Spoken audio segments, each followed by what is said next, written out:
Hello everyone. So today I'm just sharing a little bit, kind of addressing an article that I saw today that made me really irritated based on the title alone, actually. But the reason that I wanted to address it is because these are things that we keep seeing be brought up by different media outlets and academics and people um, in the Western world, actually. And so I kind of wanted to address them a little bit. I wanted to find some notes that I took about this before I shared, but basically the title of the article that the New York Times ran today is called, it ran as Targeting WeChat, Trump Takes Aim at China's Bridge to the World. And in the article, it does raise some of the issues that come up because of this executive order that's targeting WeChat and TikTok. And in particular, WeChat, this is kind of, TikTok is the fun social media platform, and so it doesn't seem like as big of a deal, I suppose, to people. And so they kind of have focused on how banning WeChat affects things, particularly for the Chinese community and diaspora. And so I wanted to speak to that. As with all my videos, I always kind of give a little background so that people know who I am and kind of why some of my opinions were formed. I think it's fair enough.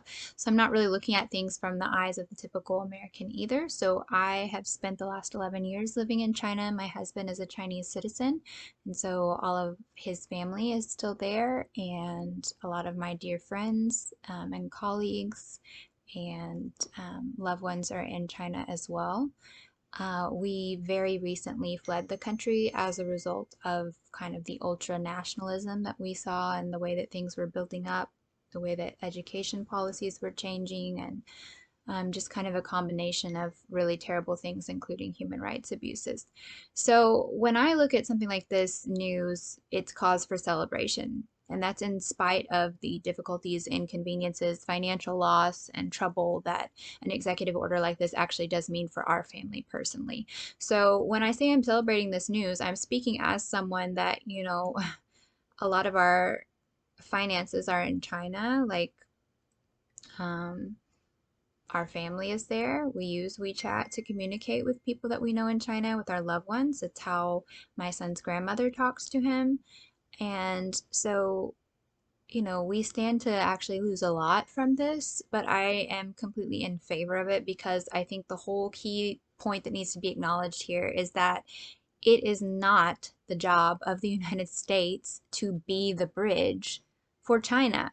A bridge has two sides, and China has refused to build up their side for a long time. And so we've gotten to this point where these are not just average apps. Like, are they convenient? Yes. Are they an important communication tool for many Chinese and non-Chinese people? Yes, absolutely. But they're also being used to spy on people. Information that you share on WeChat can be viewed by the government. It is. And in China, you can be arrested for things that you post on WeChat. Most people know, if they're abroad, to censor their conversations with family members while they're on WeChat. For Uyghurs and other people who are massively oppressed by the Chinese government, this is yet another tool that the government uses to oppress people. And so when we're talking about WeChat as being this tool for bridge building, the reality is that it's actually a tool that supports a lot of these oppressive systems. And this is not actually about the reality of bridge building. You cannot build a bridge via WhatsApp. Can I talk to my family members? Yes. Do I have to censor a lot of what I say so that they don't get in trouble or I don't get my account locked? Yes. Does that sound like something that's you can use to build bridges? Absolutely not. If China was interested in building bridges, maybe they should unlock all of the apps and websites that have been blocked in China forever. Yeah, I mean, Facebook, Instagram, WhatsApp, Pinterest, super dangerous, website right there. All of these things are blocked in China, foreign websites, all kinds of things. And now we're talking about taking away WeChat and TikTok because they steal people's information and they are used to oppress people in many cases, and people are getting bent out of shape as if this is un-American. Here's the thing. They're not American apps. They're tools of the Chinese government. Is it inconvenient? Yes. Is it annoying that I'm going to have to find another way to communicate with people in China? Yes. Do I support this? Absolutely yes. Okay. This whole tendency of people and the United States wanting to defend this genocidal regime.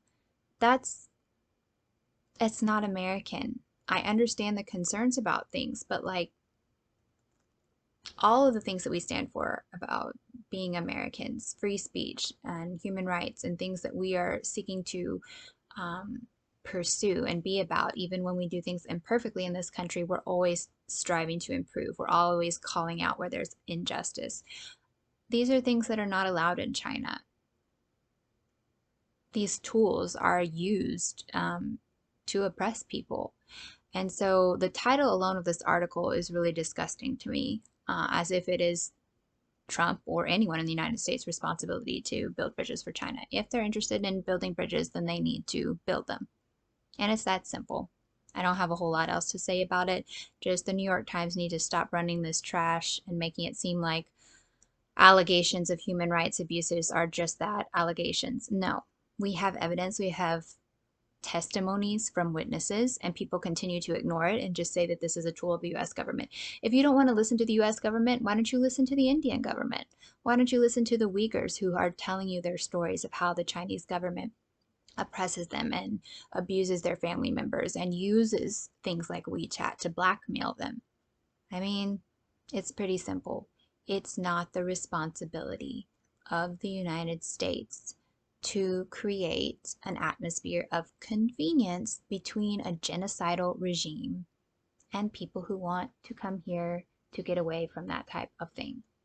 So that's all I got to say. If you have a problem with it, this time I don't really want to hear about it. Like, go live in China.